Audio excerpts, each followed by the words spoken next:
What is up, guys? And today I'm going to be recapping the week 10, the 10th week of the college football season for 2024, and then giving you guys 5 key takeaways that I think can be made from this week around several different, obviously, Power 4 conferences.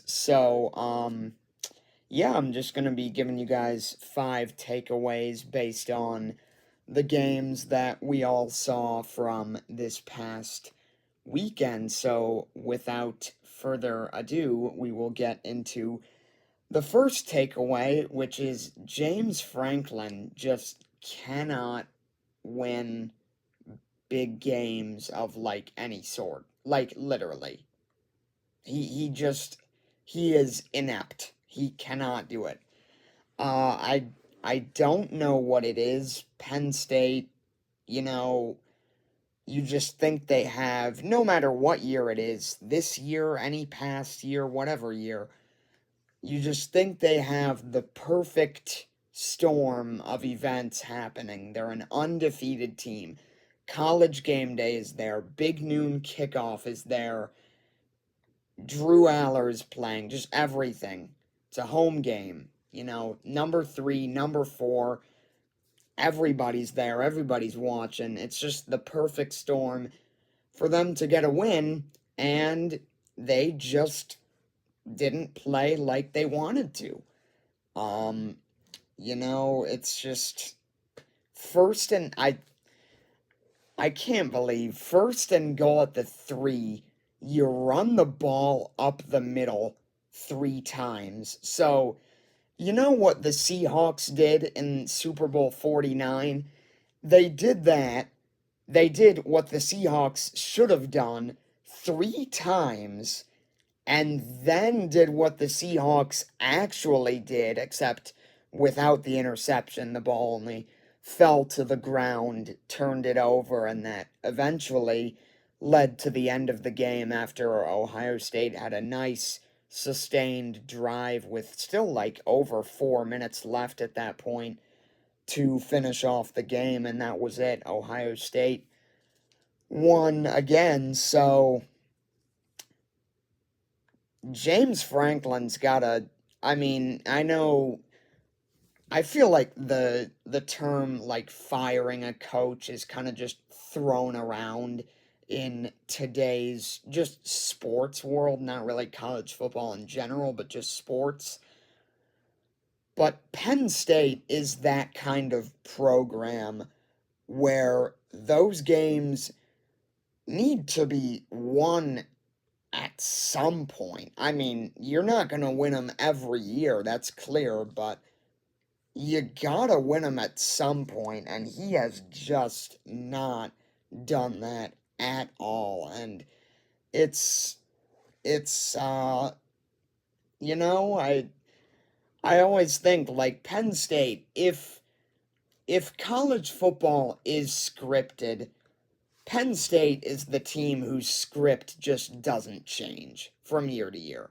They start 6-0, 7-0, play weak competition, and then they play one good team and they just crumble, unfortunately. So, Ohio State, if they win out, I believe they are into the Big Ten championship, which would be against Oregon. Oregon seems like a lock now for the Big Ten championship. I know their status was a bit uncertain after, well, not really after anything, but just with Penn State and Indiana also undefeated, but now that is obviously no longer the case. So it looks like the Big Ten championship will be Oregon versus the winner of Indiana and Ohio State. So big game there. I think it's the 23rd, if I'm not mistaken. So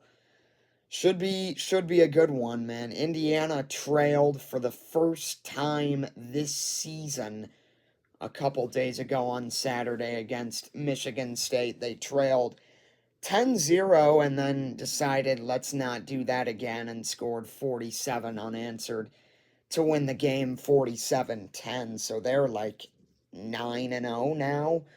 And I think they have Michigan one of the next, I think, is it this Saturday? I don't know, but yeah, so those are my thoughts on the Big Ten this past Saturday. Moving on to a different conference for my second takeaway. SMU, man, is the real deal. I mean, that's no coincidence. SMU now has beaten two currently ranked teams, Pitt and Louisville, and their only loss is to BYU, who is one of five undefeated teams left. I think that the BYU SMU game is gonna go down as one of the best games that we just had no idea was gonna be a good game, if that makes any sense whatsoever. But what that means is, at the time, I remember thinking, well, BYU's not that good. What is SMU, this supposed ACC contender, losing that game?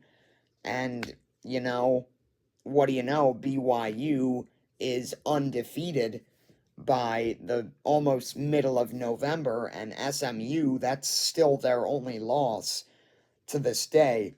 And what that means is, especially with Clemson's loss, which I can also talk about that game. First off, all of you who thought Clemson was going to beat Miami, I may or may not have been one of those people, but all of you who thought Clemson was just going to smoke Miami, well, actually, we just might not know. We might not find out because Clemson now has an extreme uphill battle to get into the ACC championship, and ultimately, they cannot do anything to earn their way into the championship anymore. They need either an SMU loss or a Miami loss. So, both of those teams with seemingly pretty easy schedules. So, as of right now, it looks like that could be the ACC championship game. Miami versus former Miami offensive coordinator Rhett Lashley, as well as a lot of Miami players on that roster, and also just transfers in general from wherever. Just a transfer loaded roster that team is, but whatever works for them. And right now, they've got a spot in the ACC championship with, 3 games to go, 4 games to go. So props to them. Pitt, I can't say I saw that one coming. I genuinely can't. That defense looked invincible almost after that dominating performance against Syracuse. Again, just goes to show you how bad Kyle McCord is. I mean, I don't know. It's college football is amazing, man.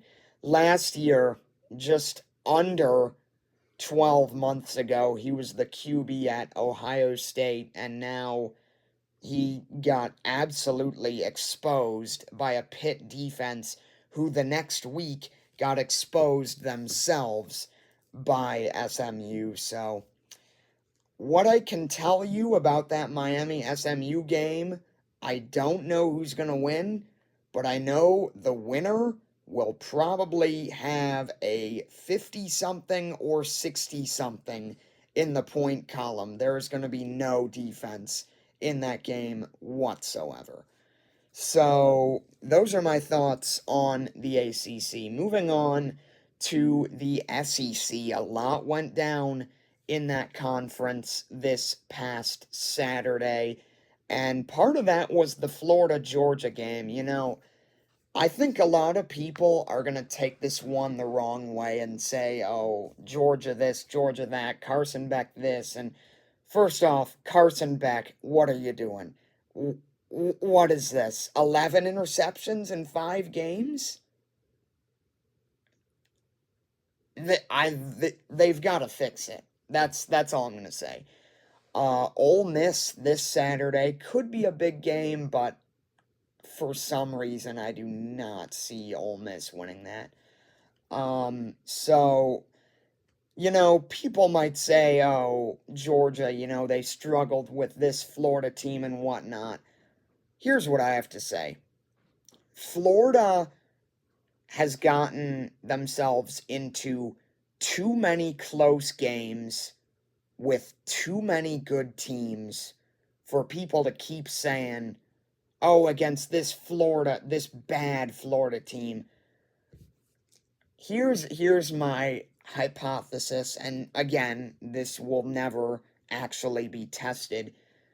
You give this Florida team, say, for example, Miami's schedule, since everyone likes to hate on our schedule, you give DJ Lagway and this Florida team Miami's schedule, I think they lose 3 or 4 games. Honestly, I think they go 9-3 or 8-4. I'm dead serious right now. I am so serious. I think Florida goes 9-3, maybe double-digit wins with a team like Miami's schedule. I am actually so serious. DJ Lagway he's a baller, man. I mean, if he stays there, hopefully he doesn't. Hopefully next Cam Ward at the U, but that's a topic for later discussion. Um, if he does stay there, I fully believe that he will, if they get weapons around him, there's going to be a nice offense there in Gainesville. Man, I'm thinking right now, I'm smiling to myself, what could Lane Kiffin do with DJ Lagway? Has anyone, well, yeah, of course, probably everyone's thought of that, but Lane Kiffin and DJ Lagway, like, I do not like Florida, but I'm, like, genuinely kind of excited for them. Like, that would be insane, that duo. Man, I can't. That would be insane. Lane Kiffin, he is like a QB. He's like a QB coach, literally. And DJ Lagway, a young, true freshman 5-star who has clearly shown his potential on the field against great SEC teams. It's a great combination. I'm just saying, again, maybe that Lane Kiffin move doesn't happen. Maybe Lagway transfers elsewhere, but you never know. So, before I get too off topic, that leads me into my fourth takeaway, moving on to a fourth different conference. That is the Big 12. Iowa State, that is, again, another one I just completely had no idea was going to happen. Texas Tech has been a very trendy team this year, if that makes any sense. What I mean by that is, first 2 weeks, they barely beat Abilene Christian. Week 2, they get smoked by Washington State. Just like that, they're a very weak 1-1. But then the next few weeks, you crush a North Texas opponent who has been pretty solid this year in the AAC with a good offense, too, specifically. You get some Big 12 wins, but then all of a sudden they start losing some more games. They lose to Baylor. They lose to someone else who I'm forgetting at the moment. It's not gonna come back to me within these next few minutes here, but they start losing some Big 12 games. They lose to, again, insert Big 12, mediocre Big 12 team here. And, they seem to be on a downward trend. And then, lo and behold, they beat Iowa State on the road. So, the Big 12, man, I knew it was going to be like a toss up conference at the beginning of the year, but I didn't expect it to be with BYU, Colorado, and freaking Texas Tech at the top of the conference. I thought we were going to be talking about Utah, Kansas State. I mean, well, okay, Kansas State is still up there, but they're another team to talk about. Um, Oklahoma State. I mean, they're winless in conference. And Utah's only conference win is against Oklahoma State. Although technically they had that win over Baylor, but that's another topic for another day. So, I mean, Iowa State, that was inexcusable loss at this stage in the season. And we'll see. I mean, they still have Kansas State down the road. It is a home game. So I have no idea how that one's going to go, especially after Kansas State's loss to Houston. I mean, Houston has, they've had some bright moments, but for the most part, they haven't been a very strong team this year. So that was another complete just miracle out of left field. But props to Willie Fritz, first year head coach, most recently, obviously, at Tulane the past few years. He did really nice job there with a kind of, I don't want to say small market group of 5 team, but I kind of do. I mean, it's down in New Orleans, so, it's not necessarily small market, but whatever. He did a nice job there, and that's a nice win for him here, too, with Houston. So, as for the Big 12 picture, could we really have a BYU Colorado Conference Championship? Because I can't believe I'm saying that, but it seems only a few results away right now. Say Kansas State beats Iowa State, and then the other 2 teams, BYU and Colorado, win out. Boom. There's your Big 12 championship. We had Texas and Oklahoma State last year. How about this year? BYU, Colorado. Who would have thought that? And then finally, my final takeaway, going back to the SEC, it is, and I mean quite literally when I say this, anyone's race right now in the SEC specifically. Just honestly in general too, just in the grand scheme of college football. Although there has been one team who I think, especially these past few weeks throughout the month of October and so far here in November, has been, I would say, the most impressive, and that has probably been Oregon. But specifically in the SEC for now is where we'll stay. 5 teams all have one conference loss. Texas A&M to South Carolina out of nowhere. Tennessee to Arkansas out of nowhere. Kind of surprises me, honestly, that that's still their only loss. Texas, I was about to say Texas A&M.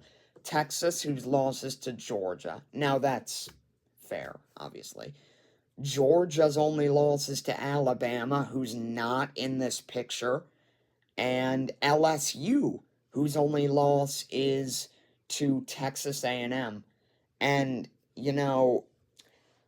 there are a fair number of them who are going to knock each other out. Tennessee and Georgia play in a few weeks. Georgia has Ole Miss. Maybe there's something there. Although, again, Ole Miss is another team who's not necessarily in the picture at this very moment. LSU, they don't play a one-loss team, but they do play Alabama, who is right there on the outside looking in. And then Texas and Texas A&M. You know, that's a humongous game Thanksgiving weekend. So the SEC, as I said, it is quite literally anyone's game at the moment. Everyone in that top five picture who only has one conference loss is gonna be tested these next few weeks in at least one game, if not more. Can't wait to see how it works out, and can't wait to see how everything works out with not only the SEC but just college football in general. So, looking forward especially to tomorrow night's CFP bracket reveal, the first ever reveal of the supposed 12-team college football playoff picture if it were to end, if the season were to end right now here today. So, should be interesting. I think the top four seeds are kind of set in stone. Maybe 5 and 6 are kind of set in stone as well. And then after that, we'll see how it works out. Where does Notre Dame get thrown into all this? Where does Indiana get put in? I still can't believe I'm saying that. And it'll get even crazier, what I will say, if they beat Ohio State in a few weeks. I mean, there's a situation. Indiana is only a few wins away from being number one. I think people need to start realizing that. This is very scary. They're only a few wins away from being ranked number one. But anyways, that'll be it for this one. Hope you guys enjoyed this little different style of a video. Week 11 predictions. Can't believe I'm saying that either. This season has flown by, but Week 11 predictions will be out sometime later on this week. That's what I'll say about that. So I will see you guys then, but for now, peace out.